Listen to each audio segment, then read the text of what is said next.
G'day friends, welcome to MerMay 2019. Let's first of all discuss what's going to be happening this MerMay for me, and then I'm going to take you on a bit of a journey, a bit of an emotional journey, actually. Not really, but I have kind of something I want to talk about today, and I think it really does relate to MerMay and how it's all going down. Okay, first of all, hi, if you're new here, I'm James. Welcome to my channel. I can never say that. Sometimes I forget though, like some people do just stumble across the channel and they've never heard me before. They don't know what I'm about and who I am, and I just go into it like I've been chatting to you guys for years, because I know for some of you, I have been chatting to you for years. We've been having this dialogue. We've caught up with each other every other day, every week, 60 times a week sometimes. So it's, that's what's in my head when I go to do a voiceover, but I do know there are some new people around. So hello, if this is the first time you're stumbling across this channel, I hope you enjoyed today's video. It's probably going to be a little heavy to listen to, but there's some mermaids. So if you like mermaids, just feast your eyes. Anyway, MerMay this year, really simply, I'm going to do 31. Well, here is my plan. I'm not going to tell you what I'm going to do, because what you want to do and what you're going to do are two different things. No, I think I will be doing 31 line art illustrations. Like you can see on the screen here, I go out I go in, why do I say that? I'm not a makeup artist. But I go in with my Pilot Color Eno pencil, and then I go with my Muji gel pen over the top. It's so simple. I haven't been using any other products. I think I used a different black pen like once or twice. But yeah, I don't even erase the lines really, unless there's some messy working lines. But most of all, I'm just trying to keep it simple. I'm trying to go back to what I love about the mermaids I was drawing maybe a couple of years ago, where they looked very elegant. Clock the reference. Elegance. They looked very elegant, very fashion illustration, proportions, kind of that kind of a thing. Oh, if you are enrolled in the Whimsical Illustration course on my Teachable, the link is down below if you want to check it out. There are a few lessons in there that will actually help you get to what I'm doing here, obviously, because this is straight up illustration.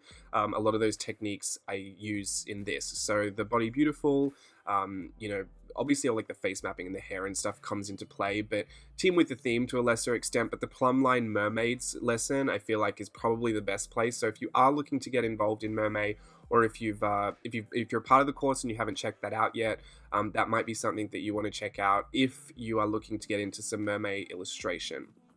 That's all I'll say about that. So I'm doing simple line art illustration, and I don't know what I'm going to do with them. I have colored a couple of them in. It's not in this video. These are just the straight up line art, and they typically take about 15 minutes each. So I've had to really scale down this MerMay this year as compared to last year, I should say. And we'll talk about why in a second. But this they take about 15 minutes. I think the longest one I've done so far is 18 minutes. So I've sped this up quite considerably because there are 10 in this video. And my aim is to do all 31 and do 3 videos and break them up accordingly. And the reason I'm doing that is because even though I love to chat and I can fill 31 videos with voiceovers, I can. I've had to... I guess we'll just get into it. This year I've had to really take a long, hard look about my intention with why I do some of the things that I do. And challenges are a really interesting one because, a lot of what we do challenges for is exactly that, to challenge ourselves, to push ourselves in a way that we might need to grow, we might want to learn, or maybe there's a curiosity there that we just want to try. And sometimes you just get straight up FOMO and you just want to get involved because everyone else is doing it. Now, I'm a victim to all of those things, and I don't necessarily think one is better than the other, like the one reason to do it is better than the other, but I have also noticed that I've had this underlying issue with taking on these challenges and kind of doing the absolute most, which is fine. I think it's part of my personality. Just being that ultra, but I've been doing some of it because I don't want to say I have a complex. I think I know where it stems from, and I have to say that this is still part of a learning process for me, and it honestly doesn't cause me a lot of stress. It doesn't cause me a lot of pain, I should say.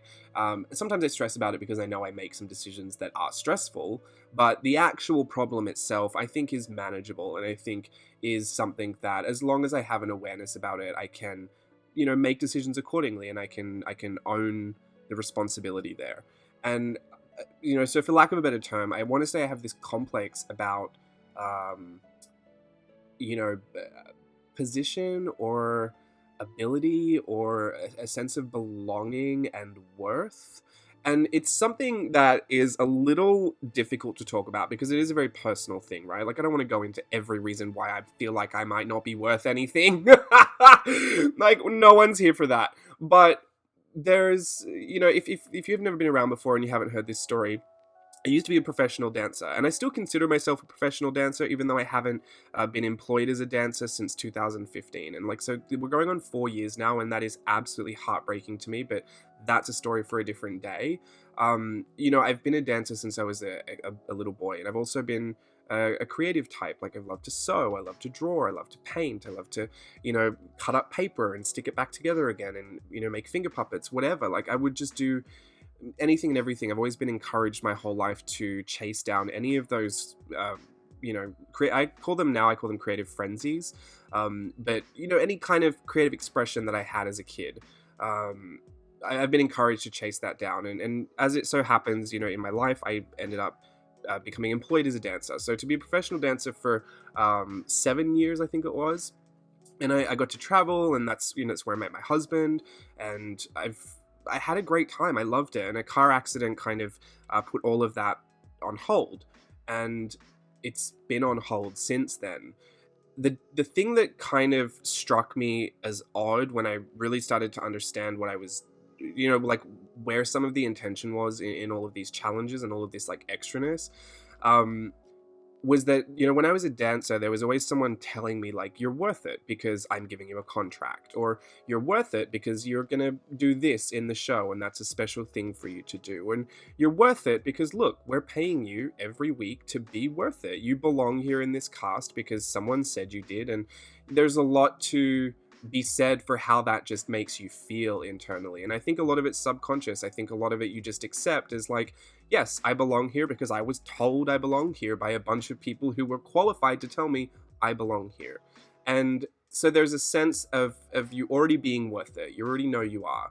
And I really relished in that. I really enjoyed that. And I feel like it just said that, well, you're capable. You'll be fine because you're capable. And I have a bit of a not a complex. I have a bit of an insecurity about just a few things in life. I'll straight up say it. Financial insecurity is something that I worry about, and I worry about it to the extent that sometimes I shouldn't even worry about it at all because I'm very calculated with how I manage all of that. But it's just something that I've always kind of worried about, and I think being a dancer, we're always told oh, you're never going to make money, go and get a real job and go and do whatever you need to do. But, I've never had a problem with it. I've always been employed. I've always had a means to support myself. I've managed to build life savings. There was, there was no problem for me.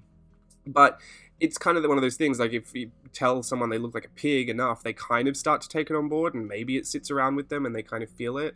And so I felt, even as a dancer, even though I was making money and I was employed, I still felt well, as long as I can do this, I'll be okay, I'll be safe. And to be in a car accident that renders you incapable of doing it, I think that's where it started to trigger this sense of not being capable and needing to know that I was. That, I think, has carried through until, unfortunately, even now. And a lot of what I did throughout my business, I sought so much validation from, either being a part of a design team or making, excessive YouTube content or taking on 16 projects at once and then feeling so happy that I had done them all, even if I did half of them, half asleep at 4 a.m. in the morning, but knowing that I could. Because I felt even ever since I stopped dancing, I just needed to know I would be okay. And that I would be safe as long as I could keep working. As long as I could keep safe in that way. Keep secure in that way. And it's pushed me to do some like crazy decision making where, you know, last year I think it got really out of hand in October. I had just finished Playtest Patreon, which, you know, in itself was an experience that I knew would be kind of exhausting. And it all caught up with me towards the end. And not only that, but, you know, and please, I'm not saying any of this because I was unhappy with all of it. What I was most unhappy with was my headspace about some of the decision making. I should clarify that because I actually really did enjoy myself. There was a lot to be thankful for and love about the experience. But when I got to October, for some reason I was like, well, I can do it all. You know, like I have to do it all. People expect that I'll do it all. And if I can show them that I do it all, then they'll know that I'm capable. And that will feed that part of me that needs that. And it was a terrible thing to do because, you know, when you burden yourself with that much, when you take on that much extra to do, and, you know, I had projects that I was working on behind the scenes. I had YouTube content that was going up every day. I was doing every day of Inktober, which was a whole book that I had decided to write. And then everyone was getting involved in that. And we were doing a collaborative book, which then I had to choose from thousands of entries. Then I had to format 2 books and get them both into production. Then I did an extra Little Raven Inktober prompts list that I did all of them. And there was an extra one in there. So it was 32 illustrations on that one. And then I did Whimsy Ween as well, which was Halloween themed content, which went along with other stuff that I had you know, done prior. It was a lot to take on in 1 month that I was already exhausted before I started. And I saw myself making that decision because I just needed people to say, wow, you're so capable. And I think that fed something in me that that just sometimes is a bit of my weakness. And it's kind of weird to be explaining this to you, I guess, because it's not like I never want you to say that again, because you're not enabling me in any way. What I'm saying it for is because it had a lot to do with how I restructured 2019. By the end of last year, I didn't know if it was going to make a big difference if I changed, you know, just doing one regular YouTube upload a week. But I knew that it would force me to think about what other stuff I was putting up there, or how tempted I would be to put up, you know, 4 videos in a week, or daily videos, or 2 videos in one day sometimes. Like, you know, it seemed like I was doing that just because I could, not because I wanted to, or because I felt like it would even be of benefit to anybody. So I knew that making that YouTube schedule change would probably force me to think about it. And it totally has. But I was cloudy, and I was kind of skeptical about how it would all play out. I kind of thought like, oh, nothing's going to change, and I'm just going to be the way I am because, you know, I just have this need to like do everything. And you know, when people say like work smarter, not harder, I just, for some reason, I want to work smarter and harder. Like, it's that more is more for me. And I thought about 2019 and was like, you know, it's not like I want to scale anything back. If anything, I want to scale everything up, but something has to give. And it was that just desire to do things just to know if I could do them, and that if I was capable of doing them. It really wasn't serving anything. It was serving no purpose. It was feeding a wrong part of me. It was feeding a part of me that was ultimately causing me distress. Distress, I guess. Distress is so dramatic. It was feeding me trauma. No, it was feeding the wrong part of me, doing it for that reason. So I decided to let that go, and I think I'm at the point of the year now, we're almost halfway through it. I know, shock, horror, where has it gone? I know where it's gone, but it feels quick. It feels quick and slow at the same time, right? April felt like it just didn't exist, but that's what happens when you go away. So yeah, I think I'm at that point now where I can kind of assess how it's been going, and I can happily say that I have been forced to think about that a lot more. And I have made decisions accordingly. There've been a few times I've caught myself out this year where I think, oh, you're doing it again. Like you're taking on more than you actually need to just to prove it. And it's not going to serve you. No one else cares that you're doing that. So stop doing that. There were a few times I did that. There were a few other things I ended up really, really busy because I was happy to be doing every single thing I was doing. And some of those things no one ever came to know about. And so I thought, well, see, that's it there. Like, that's where you can do things that, you know, like no one's feeding that part of you now. No one has to tell you're capable because no one even knows that you did it and you want to be doing it. Those are the types of decisions that will ultimately benefit you if you need to explore this place and to know if you really fit here and to know if you really belong in these spaces. Which, you know, that's its own story and topic. I think everyone at some point in time has felt like they didn't belong in the space of the internet that they're trying to belong in. I know that there are some significant differences to, you know, me and my channel, and just the fact that I'm a male in this industry is you know, it's already quite different. So sometimes there was a sense of like, I just feel like I don't belong here, or especially with some of the circumstances that I've been through before, it felt like I was trying to be pushed out of here for some reason. So, you know, some of that plays into it, but like a very minute part. I think the most that I was worried about was that I just needed to show that I was capable for some reason, because I needed people to say that I was, so that I could know that I was, just so that I knew I'd be okay. And I think a lot of that just came from the fact that I wasn't dancing anymore, and I'd let that feed me for so long in that way, which is not a bad thing. Like, I'm not even saying that's bad at all, but I didn't notice that I started making decisions to try and get that back that were unhealthy. And, you know, this year I'm just happy to say that I got to this point where, you know, I was considering MerMay, and I have other things to do. I have a lot of other things to do that ultimately everyone benefits from anyway. You know, it's just the fact that, like, if my brand is doing better, we're all doing better, you know what I mean? Like, it all comes back. Sometimes it seems like it's scaling back a little bit, and then you're like, oh, okay, it's all over now. But ultimately, every time I've done better, it's been better for everybody. So there are still things that I'm working on. There are still things that I'm doing. I'm moving in a couple of weeks, only just downtown, and it's going to be so much better for my lifestyle, I think, because I'll be able to get out more. I spend like 95% of my time in this house, like in this apartment, just working, or, you know, at night, just like sitting on the couch and talking to Steve. Like, I'm always in the apartment, pardon me. And I'm really excited to be able to live in a downtown area where I can just walk to a cafe and, you know, possibly just work there. But, you know, as I was making this decision for MerMay, there was that part of me that thought, well, you know what, you could find an extra 40 hours this month to do the MerMay that you did last year. And I said to myself, well, why do you need to do that? The reality is you don't have the time to do that. You have other commitments. MerMay is a fun challenge that you like to do because you do mermaids. You like to draw mermaids. Does it need to be as much as it was last year? And I kept thinking to myself, well, everyone's going to say that it's a cop-out, that I'm just doing illustrations.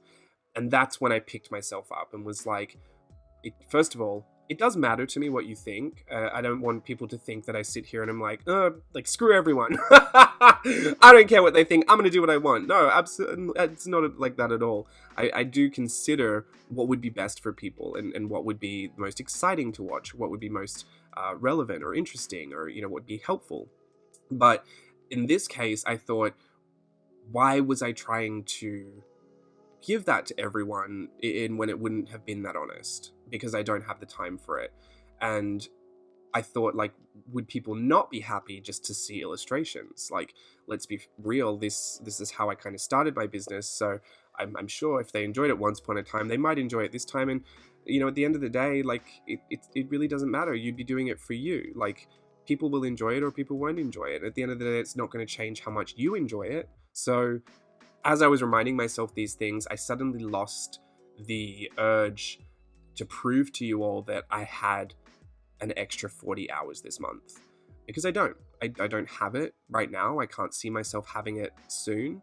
And I was really proud of myself for getting there, because this is probably the first challenge. I mean, I ended up doing Junicorn last year just to prove that even after MerMay, I still had gas left in my tank to go. Do you know what I mean? Like, this has been a problem for me. So I think I'm finally ready to admit that, like, after, you know, 5 to 6 months of working on it, I've gotten to a place where I'm able to, you know, share that with you and say, I can catch myself doing it now. I might not be perfect. I might sometimes still make that decision and still feel the need to prove my worth in that way. But I can just remember, I mean, first of all, we told this at church, but we're born worth it. Like, CoverGirl, you're worth it. But it's true. God says you're worth it. So you don't need to prove that anyway. But at the end of the day, I need to, you know, just check in with my intention and make sure that, you know, I'm doing it because I love to do it, and because I'm allowed to do it, and because people are excited to do it with you, and we can all share in that. And I think I am capable. I know I'm capable. I need to stop trying to prove that to everybody, because I do already know that. Anyway, sorry for the big long talk, but I hope you enjoyed it nonetheless. This is my first 10 pieces from MerMay this year. Can't wait to show you the rest, and I'll see you around. Bye.